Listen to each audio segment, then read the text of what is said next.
PSV news Tamil channel நேயர்களுக்கு வணக்கம். தீவிரவாதத்தை ஆதரிக்கும் பாகிஸ்தான், சொந்த மக்களுக்கும் பாதுகாப்பில்லை, உள்நாட்டிலேயே கிளம்பிய எதிர்ப்பு. பாகிஸ்தான் நாட்டின் மூத்த அரசியல்வாதி ஒருவரே அந்நாட்டின் அரசியல் தலைமை மீது மிக கடுமையான விமர்சனங்களை முன்வைத்திருக்கிறார். பாகிஸ்தான் ஒரு தோல்வியடைந்த நாடு என விமர்சித்துள்ள அவர், பாகிஸ்தான் தனது மக்களை பாதுகாக்க தவறிவிட்டு தீவிரவாதத்திற்கு ஆதரவாக செயல்படுவதாகவும் விமர்சித்துள்ளார். பாகிஸ்தான் கடந்த பல காலமாகவே தீவிரவாதத்திற்கு ஆதரவாக செயல்பட்டு வருவதாக இந்தியா தொடர்ச்சியாக குற்றஞ்சாட்டி வருகிறது. அதை பாகிஸ்தான் மறுத்து மறைக்க முயன்றாலும் கூட பல நேரங்களில் பாகிஸ்தான் அம்பலப்பட்டு விடுகிறது. அப்படி ஒரு சம்பவம் தான் இப்போது நடந்துள்ளது. உள்நாட்டிலேயே பாகிஸ்தானுக்கு எதிராக மிக கடுமையான விமர்சனம் முன்வைக்கப்பட்டுள்ளது. பாகிஸ்தானின் மூத்த அரசியல்வாதியும் ஜாமியத் உமேலா-இ-இஸ்லாமின் தலைவருமான மௌலானா ஃபஸ்லுர் ரஹ்மான் தனது சொந்த நாட்டு அரசின் மீது மிக கடுமையான விமர்சனங்களை முன்வைத்துள்ளார். பாகிஸ்தான் அரசு பயங்கரவாதத்திற்கு ஆதரவளிப்பதாகவும் அதை ஊக்குவிப்பதாகவும் அவர் குற்றம் சாட்டியுள்ளார். பாகிஸ்தானை தோல்வியடைந்த நாடு என்று குறிப்பிட்ட ரஹ்மான், தனது மக்களை பாதுகாக்க இயலாத நாட்டின் அரசியல் தலைமை மற்றும் புலனாய்வு அமைப்புகள் தீவிரவாதத்தை வளர்ப்பதில் உடந்தையாக இருப்பதாக அவர் விமர்சித்தார். தீவிரவாதிகளை ஒழிப்பதற்கு பதிலாக பாகிஸ்தான் புலனாய்வு அமைப்புகள் அதை பயன்படுத்துவதாக விமர்சித்த ரஹ்மான், இதன் காரணமாகவே பாகிஸ்தானில் தீவிரவாதத்தை ஒழிக்க முடிவதில்லை என்றும் விமர்சனத்தை முன்வைத்தார்.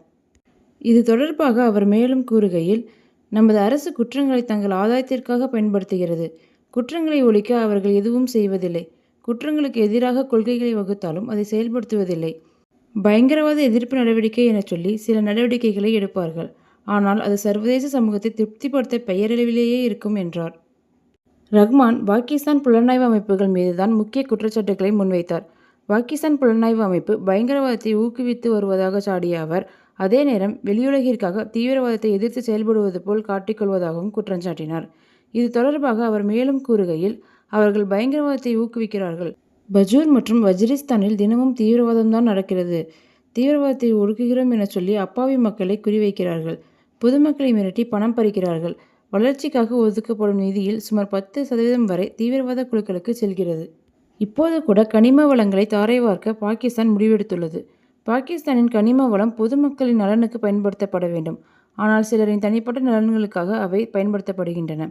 வளங்கள் அளவுக்கு அதிகமாக சுரண்டப்பட்டால் மோசமான தேசிய நெருக்கடி ஏற்படும் என்று சரமாரியாக விமர்சித்தார்.